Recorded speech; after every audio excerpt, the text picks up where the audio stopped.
પ્રાર્થના સંદેશ ન્યૂઝમાં આપનું સ્વાગત છે। ગારિયાધાર તાલુકાના મિયાની વેડી સામે એક ગટરને થયો મુંજારો।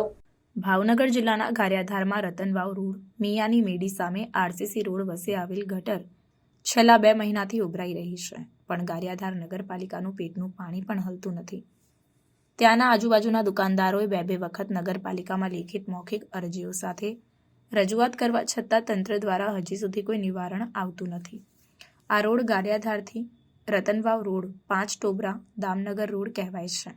આ રોડ પર ભારે વાહનોની અવરજવર વધારે હોય છે। સ્કૂલ વાહન, એસટી બસ સહિતના ભારે વાહનો ત્યાંથી પસાર થતા હોય છે। આ ખાડામાં ઘણી વખત વાહનોના વ્હીલ ઘૂસી ગયા છે। આજુબાજુના દુકાનદારોએ ખૂબ જ હેરાનગતિ થઈ રહી છે, પણ કોઈ સાંભળતું નથી। તેમના પ્રશ્નોનો ત્યાં લોકોની માંગણી છે કે વહેલામાં વહેલી તકે અહીંની ગટર સાફ કરી ને ગટર પર રહેલું તૂટી ગયેલ ઢાંકણ રિપેર કરવા અથવા નવું નાખવામાં આવે અને દુર્ગંધ મારતું પાણીનો નિકાલ સત્વરે નગરપાલિકા દ્વારા કરવામાં આવે તેવું ત્યાંના લોકોનું કહેવું છે।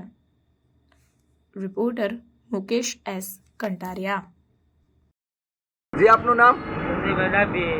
જી સંજયભાઈ, શું પ્રશ્ન છે? આ ગટર ઉભરાણી છે। કેટલા સમય થા? આ લગભગ મહિના 1.5 મહિનાથી ગટર ઉભરાણી છે। આ વિશે નગરપાલિકામાં રજૂઆત કરેલી છે? 2 વખત અરજી આપેલી છે। શું કહે છે નગરપાલિકા? તો થઈ જશે એમ કરે છે।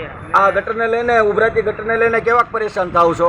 નીચાના સ્કૂલના વાહનો હાલે છે અને બધા વેપારી લોકોને થોડીક નડતરરૂપ થાય છે।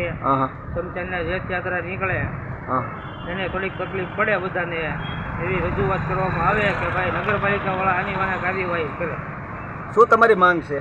સારું થઈ જાય એની માંગ છે। પ્રાર્થના સંદેશ ન્યૂઝની તમામ લેટેસ્ટ અપડેટ્સ માટે ચેનલને હમણાં જ લાઇક, શેર અને સબસ્ક્રાઇબ કરો।